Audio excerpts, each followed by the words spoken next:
পুরো পৃথিবী জুড়ে চলছে তৃতীয় বিশ্বযুদ্ধ। আমাদের হাতে এসেছে এ বিশ্বযুদ্ধের গুরুত্বপূর্ণ সব আপডেট সংবাদের শিরোনাম। শুরুতেই থাকছে ইরান যুদ্ধে সব ধরনের ক্ষেপণাস্ত্র ব্যবহার করছে যুক্তরাষ্ট্র। এবারে জানিয়ে দিব হরমুজ প্রণালী নিয়ে ইরানের সঙ্গে বুধবারের মধ্যে চুক্তি হতে পারে বলছে যুক্তরাষ্ট্রের অর্থমন্ত্রী। আরও থাকছে হামলার পর লোহিত সাগরে ডুবে গেল ভারতীয় জাহাজ। সব শেষে জানিয়ে দিব শীঘ্রই হরমুজ প্রণালী নিয়ে চুক্তির আশা।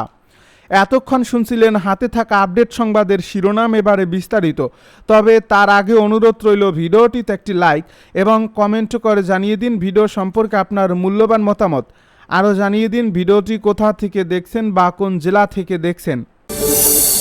ইরান যুদ্ধ, শীঘ্রই হরমুজ প্রণালী নিয়ে চুক্তির আশা। বিশ্বজুড়ে তীব্র উদ্বেগ ও জ্বালানি সংকটের মধ্যে কূটনৈতিক আশার আলো দেখা যাচ্ছে।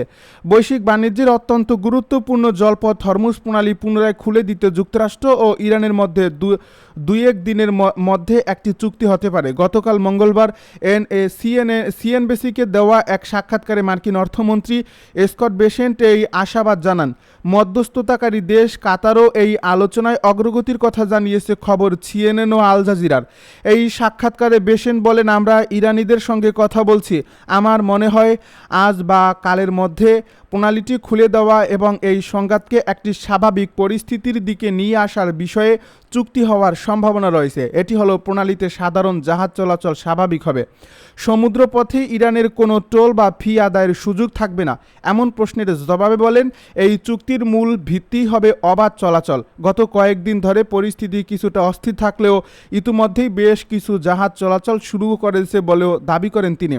এদিকে কাতারের পররাষ্ট্র মন্ত্রণালয়ের মুখপাত্র মাজেদ আল আনসারি জানান, যুক্তরাষ্ট্র ও ইরানের সংঘাত নিরসনে কূটনৈতিক চেষ্টা পূর্ণ গতিতে চলছে এবং এই আলোচনা বর্তমানে খুবই অগ্রগামী পর্যায়ে রয়েছে। কাতার, পাকিস্তান ও ওমান দুপক্ষের মধ্যস্থতা করছে এবং চুক্তির খসড়া আদান প্রদান অব্যাহত রেখেছে। যুক্তরাষ্ট্রের সঙ্গে কোনো সমঝোতার কথা সরাসরি নাকচ করে দিয়ে ইরান জানিয়েছে তারা কেবল পার্শ্ববর্তী দেশ ওমানের সঙ্গে দ্বিপক্ষীয় আলোচনা করছে। ইরানি প্রতিনিধি দলের সদস্য সাইদ আজরুলও জানিয়েছেন, ওমানের সঙ্গে আলোচনার মূল লক্ষ্য হল 1 থেকে 3 মাসের মধ্যে একটি অস্থায়ী ব্যবস্থা তৈরি করা, যেখানে প্রণালীতে ইরানের নিয়ন্ত্রণ ও কর্তৃত্ব প্রতিষ্ঠিত থাকবে। হামলার পর লোহিত সাগরে ডুবে গেল ভারতীয় জাহাজ। ইয়েমেনের পশ্চিম উপকূলের কাছে লোহিত সাগরে বিস্ফোরণ বোঝাই একটি নৌকার হামলার পর একটি ভারতীয় জাহাজ ডুবে গেছে। তবে এই জাহাজে থাকা 14 জন নাবিককে জীবিত উদ্ধার করা হয়েছে। ইয়েমেন সরকারের সমর্থিত ন্যাশনাল রেজিস্ট্যান্স ফোর্সেস মঙ্গলবার জানিয়েছে, ফাইজে নূরে অলিয়া নামের জাহাজটি আল হুদাইদাহার দক্ষিণে প্রায় 13 নটিক্যাল মাইল দূরে চলাচলের সময় হামলার শিকার হয়। এতে এই জাহাজটি ডুবে যায়, খবর আনাদুল এজেন্সির। তবে এই হামলার পেছনে কারা জড়িত সে বিষয়ে কোনো তথ্য জানায়নি কর্তৃপক্ষ। এই ঘটনার দায়ও তাৎক্ষণিকভাবে কোনো গোষ্ঠী স্বীকার করেনি। এ প্রতিবেদনে বলা হয়, ইয়েমেনের নৌবাহিনী ও কোস্টগার্ড যৌথ উদ্ধার অভিযান চালিয়ে জাহাজে থাকা 14 জন নাবিককে নিরাপদে উদ্ধার করে। তাদের মধ্যে 13 জন ভারতীয় এবং 1 জন ইয়েমেনি নাগরিক।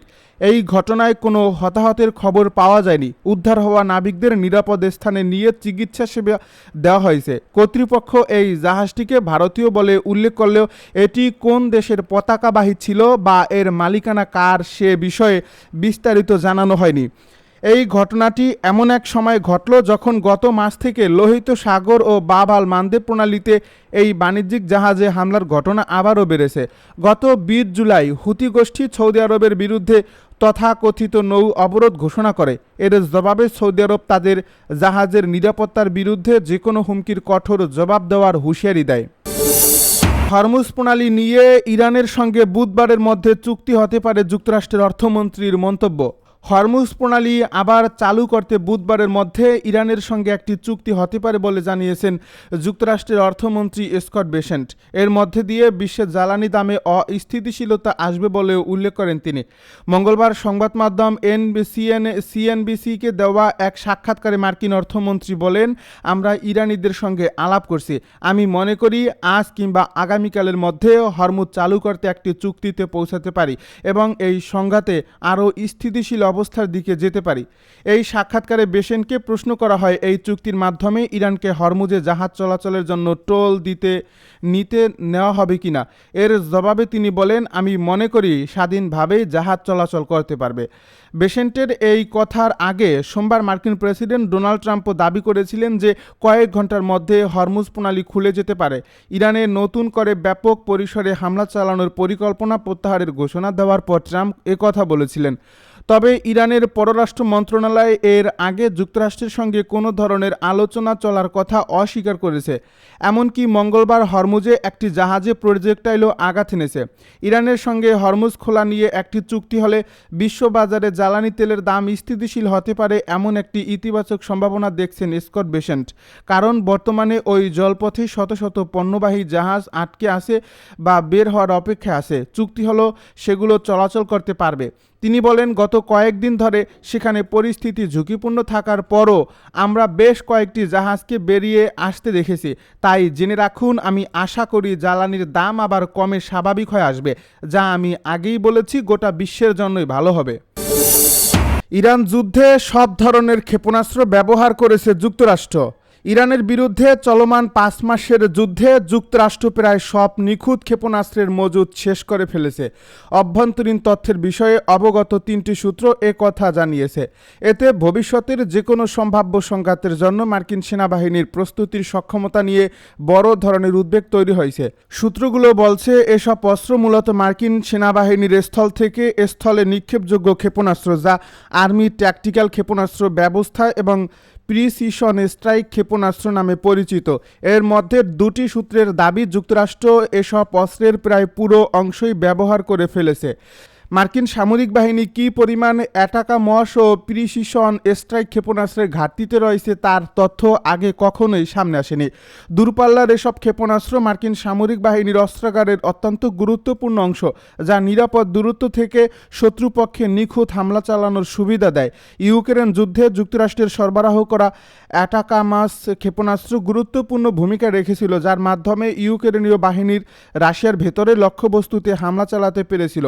অন্যদিকে PRSM হলো তুলনামূলক কম পাল্লার পুরনো অ্যাটাকামাসের স্থলাভিষিক্ত নতুন ও আরও উন্নত প্রযুক্তির ক্ষেপণাস্ত্র। বিশ্লেষকদের মতে এসব অত্যাধুনিক অস্ত্রের প্রতিটির খরচ $10 লাখ বেশি। চীনের মতো বড় কোনো দেশের বিরুদ্ধে যে কোনো সম্ভাব্য সংঘাতের ক্ষেত্রেও এই অস্ত্র অতি জরুরি। তবে যুক্তরাষ্ট্রের কাছে এসব অস্ত্রের মজুদ ঠিক কতটা রয়েছে সে বিষয়ে মন্তব্য করতে অস্বীকৃতি জানিয়েছে সূত্রগুলো। চলতি বছরের ফেব্রুয়ারিতে প্রেসিডেন্ট ডোনাল্ড ট্রাম্প ইসরায়েলের সঙ্গে যৌথভাবে ইরানে আগ্রাসন চালান। সে সময় সংঘাতটি স্বল্পস্থায়ী হবে বলে পূর্বাভাস দেওয়া হয়েছিল, কিন্তু যুদ্ধ দীর্ঘায়িত হওয়ার সঙ্গে সঙ্গে এই ক্ষেপণাস্ত্রটির ঘাটতি নিয়ে উদ্বেগ প্রকাশ করেছে সংশ্লিষ্ট সূত্রটি। তাদের মতে কমতে থাকা এই অস্ত্রের মজুদ রাশিয়া ও চীনের মতো মার্কিন প্রতিদ্বন্দ্বীদের দমনে ওয়াশিংটনের ক্ষমতাকে সীমিত করে ফেলতে পারে। বিষয়টির সঙ্গে জড়িত চতুর্থ এক ব্যক্তি জানিয়েছেন, মধ্যপ্রাচ্যে মার্কিন বাহিনীর দায়িত্বে থাকা সেন্ট্রাল কমান্ডো যুদ্ধ শুরুর আগে তাদের কাছে থাকা স্থলাভিষিক্ত ক্ষেপণাস্ত্রগুলোর প্রায় সবই শেষ করে এনেছে। তবে বিশ্বের অন্যান্য প্রান্তে থাকা মার্কিন সামরিক ঘাঁটি থেকে আবার তা পূরণ করার প্রক্রিয়া চলছে। অস্ত্রাগারের ঘাটতি সংক্রান্ত তথ্যের বিষয়ে মন্তব্য চাওয়া হলে হোয়াইট হাউস প্রেসিডেন্ট ট্রাম্পের একটি বিবৃতি প্রকাশ করে। সেখানে ট্রাম্প দাবি করেন, যুক্তরাষ্ট্রের কাছে বিশ্বের যে কোনো দেশের চেয়ে অনেক বেশি অস্ত্র রয়েছে এবং আমাদের যা প্রয়োজন তার চেয়েও তা অনেক বেশি। বিশ্লেষকেরা স্বীকার করেছেন, কামান, গোলা এবং কয়েক ধরনের ক্ষেপণাস্ত্র সহ নির্দিষ্ট কিছু সামরিক সরঞ্জাম এখন রেকর্ড পরিমাণে তৈরি হচ্ছে। তবে তারা সতর্ক করে বলেছেন, দীর্ঘমেয়াদে যুদ্ধের চাহিদার তুলনায় এই উৎপাদনের গতি এখনও অনেক কম। অ্যাটাকামস, PRSM এবং ব্যালিস্টিক ক্ষেপণাস্ত্র প্রতিরোধী থার্ড ব্যবস্থার নির্মাতা প্রতিষ্ঠান লকহিড মার্টিন ট্রাম্পের বক্তব্য ও সরবরাহের মাত্রা সংক্রান্ত প্রশ্নের তাৎক্ষণিক জবাব দেয়নি। অন্যদিকে টমাহক ক্রুজ ক্ষেপণাস্ত্র ও প্যাট্রিয়ট ইন্টারসেপ্টর প্রস্তুতকারী প্রতিষ্ঠান রায়থনও এ বিষয়ে কোনো মন্তব্য করেনি। পেন্টাগনের প্রধান মুখপাত্র শন পার্নেল মন্তব্যের অনুরোধে বলেন, যুক্তরাষ্ট্রের সামরিক বাহিনী বিশ্বের সবচেয়ে শক্তিশালী এবং প্রেসিডেন্টের ইচ্ছা অনুযায়ী যে কোনো সময় ও স্থানে তা প্রয়োগের পূর্ণ সামর্থ্য আমাদের রয়েছে। আমাদের জনগণ ও স্বার্থ রক্ষায় মার্কিন সামরিক বাহিনী তাদের হাতে পর্যাপ্ত ও গভীর সক্ষমতার অস্ত্রাগার বজায় রেখেই আমরা একাধিক কমব্যাট কমান্ডো জুড়ে বহু সফল অভিযান পরিচালনা করেছি।